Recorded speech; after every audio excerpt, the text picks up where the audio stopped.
Instructor Sebald was in charge of the largest group of multi-world children in the entire school. From all across the galaxy, students attended his classes and learned not of just knowledge, but they learned of each other and different cultures. It was not until the addition of Julie, the first human child to attend the school, did Instructor Sebald run into issues with his students befriending and accepting a newcomer. Julie, it seemed, was an enigma to the other students. The planet she hailed from, Earth, was surrounded in mystery and legend, being called a Deathworld, or uninhabitable. Instructor Sebald felt that this stigma was why Julie ended up eating her lunch, alone in some dark, secluded corner of the common area every day. He had seen on many occasions the young Earthling try to reach out and befriend the other students, but they were all too wary of the Earthchild to ever reciprocate the effort. It was then that he decided to show the entire class how alike all of his students were, no matter what world they hailed from. Every world could be called a death world, and what planetary body did not have areas on it that were uninhabitable? When it was all put into perspective, Instructor Sebald was confident that the mystery and threat of the unknown that surrounded Julie would disappear, and friendships would soon blossom. So, as he sat, looking over his class, he gave them the assignment: in 3 weeks from today, I will require a video presentation from each of you depicting your homeworld, paying special attention to its dangers, both animal and geological, he said. Students that share a homeworld may work together on this presentation, but be aware that this will be 40% of your final grade, so please put forth an effort worthy of the weight the grade will carry. And so Julie, who was the only Earthling in the entire school, much less the class, toiled on her assignment, stressing the dangers and perils of her homeworld, as did all the other students. On presentation day, she was to be the third student to give her report. She sat nervously waiting, but she also was very interested in the reports before her. What dangers lurked on these other worlds? She was soon to find out. The first presentation was of a world called Barif, and the 3 students that were from the planet went in great detail about how deadly and dangerous the fauna was. They provided a video of a smallish, furry creature that walked on 4 legs and had a bushy tail.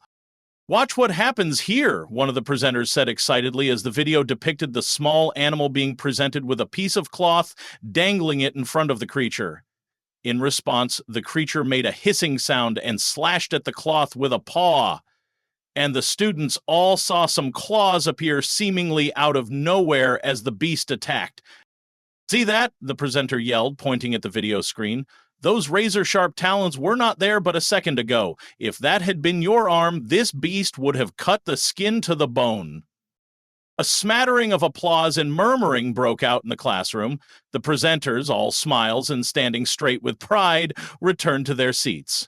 Only Julie seemed to not enjoy the presentation. In fact, she sat there with a look of confusion on her face. Noticing her furrowed brow, Instructor Sebald asked her, "Did you have a question, Julie?" Still with a look of confusion, Julie replied, "But Instructor, wasn't that just a house cat?" A small smattering of laughter broke out from the students. Instructor Sebald held up his hand for silence, but there was also a ghost of a smile on his face. "Oh, Julie, that animal is a vicious beast. It would in no way be appropriate to have it in a household, not if you valued your life at least." Still looking confused, Julie just nodded and waited for the next presentation. As the second presentation began, the students giving it said, "The beast you saw before may have been deadly, but nothing will terrify you as much as what we call death from the skies." They then launched into great detail how the scourge of their homeworld could descend on them from the heavens at any given time, rending flesh from bone and inciting terror into the populace when their shadow merely swept across the ground. It seemed all very dramatic with music playing in the background, and then the video finally focusing in on the terror from above, a brightly colored flying creature that had a short, curved beak. "Now, claws are bad enough," said a presenter, "but watch the strength of this creature's maw." In the video, the feathered creature grabbed a hard-covered seed and began to bite down on it. With a loud crack, that echoed through the classroom. The cover broke in half, revealing the soft seed inside, which the creature began to eat. The class went wild. Did you see that? What if that had been a finger? Thank the creator we don't have those on our world. Julie stared dumbly at the screen. Finally, she waved a hand at the monitor and said rather loudly, "But that looks just like a parakeet." Silence fell on the classroom. Murmurs of "she is just jealous" and "how rude" could be heard. Instructor Sebald was worried that his plan was backfiring. He had never known Julie to be anything less than pleasant, but her behavior today was borderline at best. "Okay, Julie," he said a little sternly, "please come up and give us your presentation." For some odd reason he could not fathom, Julie looked nervous and stayed in her seat. "Instructor, I fear I may have misunderstood the assignment," she said finally. "I was under the impression that we were to show the dangers of our planet, not so much the dangers of our pets." Instructor Sebald choked. "Pets," he said loudly. "That feathered merchant of death could never be a pet." Julie looked crushed, and under her breath she mumbled something. "What did you just say?" the instructor demanded. Immediately, a student next to Julie stood up. She said, "My 4-year-old cousin has a stupid parakeet." The instructor glared at Julie. "You will now give your presentation, or I will contact your parental figures and you will attain a 0 for this assignment." Slowly and with great reluctance, Julie left her desk and walked to the front of the class. Every eye was on her, and all of them were not friendly. Julie knew that this was social suicide. No one talked to her now. They sure wouldn't after her presentation if they thought a parakeet was dangerous. Fine, if they wanted her presentation, they would get it. Feeling there was no way out of this, Julie began, "Why, my presentation is of the dangers we can face on my homeworld called Earth." On the video screen, a blue marble of a planet appeared, slowly rotating. "In the north of my home continent, we are faced with animals that fear no creature," she said slowly. As an image of a small, squat beast appeared on the monitors, the scene changed to a beautiful landscape covered in white when suddenly the creature burst up from under the ground, sending white spraying in all directions. The entire class screamed in alarm, and Julie paused the video. The words "Wolverine" were frozen on the screen, superimposed over the snarling face of the vicious beast. What is that?" one student asked, pointing a shaky hand at the monitor. "It is a wolverine," Julie replied glumly. "They are a nasty animal that—" "No," the student interrupted. "What is all that white stuff?" Confused, Julie stared back at the screen. "What, the snow?" "NOWW, the alien-copied snow." "What is snow?" Getting really confused, Julie replied, "Snow is rain that gets frozen before it hits the ground." A gasp of alarm escaped from the student. "Your rain freezes in the air? Like outside, not in a laboratory?" Julie just looked at him and shrugged her shoulders. "Yeah, for about 25–40% of the year, depending on where you are." Silence greeted her words. "Anyway," she continued, unpausing the presentation, "you can see the wolverine is so nasty it is willing to attack predators much larger than itself. Here," she showed a small wolverine snarling and advancing against a grizzly bear.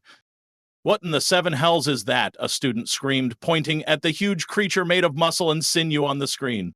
Pausing the presentation again, Julie looked at the screen, then back at the student. "What? The bear? Those things are all over my homeworld." The student stammered, shaking in his seat. All over? How are you even alive?" Julie laughed. "Oh, bears are bad, all right, but there are much, much worse things on Earth than bears."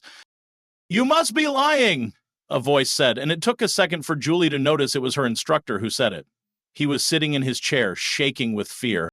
Smiling, Julie just fast-forwarded her presentation a little bit to where warm, clear, calming water was all that could be seen.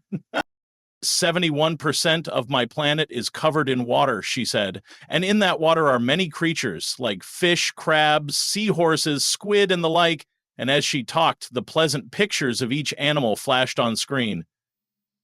"We even have what we call seals," she said, looking at Dujat, an alien classmate that looked so much like an anthropomorphic seal it was frightening. Dujad smiled widely as he watched the seals play and leap in the waters. We also have sharks, Julie said, and out of nowhere, a gigantic great white shark appeared on screen, chasing down and biting into the seal in a rush of red-stained water. Fleshy chunks of bloody meat sinking into the depths were all that was left of the seal. Dujad sat with his mouth open, a silent scream on his lips. Stop it, stop it, stop it, Instructor Subhalt screamed. But, Instructor, Julie said, I haven't told you about vampire bats that rip open your flesh and drink your blood, or crocodiles, or lions, or snake scorpions, spiders. Stop, just stop, Instructor Sabalt gasped, his hand clutched over his heart. Dujat stared in abject terror at Julie. How do your people even survive? He asked. Because, Julie replied calmly, glaring out over the terror-stricken faces and wide eyes of her fellow students, because the most deadly creature from Earth are humans.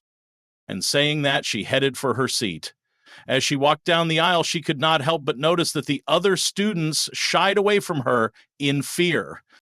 When lunch rolled around, Julie almost cried. She knew that her presentation ensured the rest of her school days would be spent in self-inflicted isolation. As she nibbled at her sandwich, her appetite long gone, a shadow fell over her. Looking up, she saw the seal-like Dujat standing over her. Julie just looked up sadly. You are awesome, Dujat said earnestly. Did you ever see a shark before in real life? He asked, sitting down next to her. Shocked but pleasantly so, Julie said, yes. My uncle and I caught one while fishing once. It wasn't as big as the one in the presentation, though, she admitted. You caught one? Dujat said, impressed. Imagine catching a beast like that. Another shadow fell across her, with another student asking, Can you tell me about those vampire bat things? They sound scary. And another shadow, and another... Julie, all smiles, tried to answer all their questions, but there were way too many. When the lunch period ended, Julie was surrounded by admiring students as she walked back to class. Looking out the window, Instructor Sabalt smiled. It may not have gone entirely to plan, but it worked. He looked back to his work, trying to grade Julie's assignment. He tried watching more of her presentation while the students were at lunch, but gave up when seeing what a fish called a piranha did to a large bovine herbivore. He gave a short laugh. If she survived that place, he said under his breath, she deserves an A.